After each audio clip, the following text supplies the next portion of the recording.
Driver change হয়ে গেছে, আমাকে ড্রাইভার বানিয়ে দিল। এই ড্রাইভার একটু রেস্ট নিচ্ছে, আর যে ইয়ে গাড়ির মালিক সে হয়তো গাড়ি চালাচ্ছে, আর ড্রাইভার একটু রেস্ট নিচ্ছে। সারা রাত গাড়ি চালাতে হবে তো, হ্যাঁ এটা ঠিক আছে, মালিক গাড়ি চালাচ্ছে, ড্রাইভার মালিক গাড়ি চালাচ্ছে আর ড্রাইভার রেস্ট নিচ্ছে। ড্রাইভারকে রেস্ট দিতে হবে তো, নাহলে ড্রাইভার সারা রাত গাড়ি চালাবে কি করে? কি কপাল! আপনাদেরও কি এরকম কপাল নাকি? আর এখান থেকে মোটামুটি 250 কিলোমিটার দেখাচ্ছে হচ্ছে বিজয়বাড়া, 250 না 220। তো আমরা বিজয়বাড়া হয়ে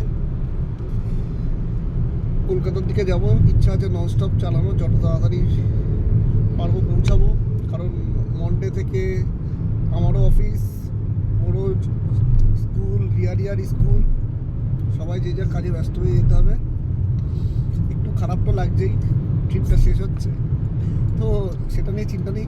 ট্রিপ যেটা শেষ হবে আবার নতুন কোনো ট্রিপ স্টার্ট হবে, সেই ট্রিপের প্ল্যানিং এখন থেকেই করতে থাকবো। সেটাও একটা আনন্দের। এটাই জীবন। এটাই জীবন, একটা ট্রিপ শেষ হবে, এক ট্রিপ স্টার্ট হবে। লাইফ এভাবেই চলতে থাকবে, কাজকর্ম সব কিছুই থাকবে, চাকরি পড়াশোনা সবই থাকবে, তার মধ্যে ঘোরাফেরাটাও থাকবে। ঘোরাফেরা তো থাকতেই হবে, নাহলে আমরা এনজয় হবে কী করে? নাহলে তো লাইফটাই থেমে যাবে।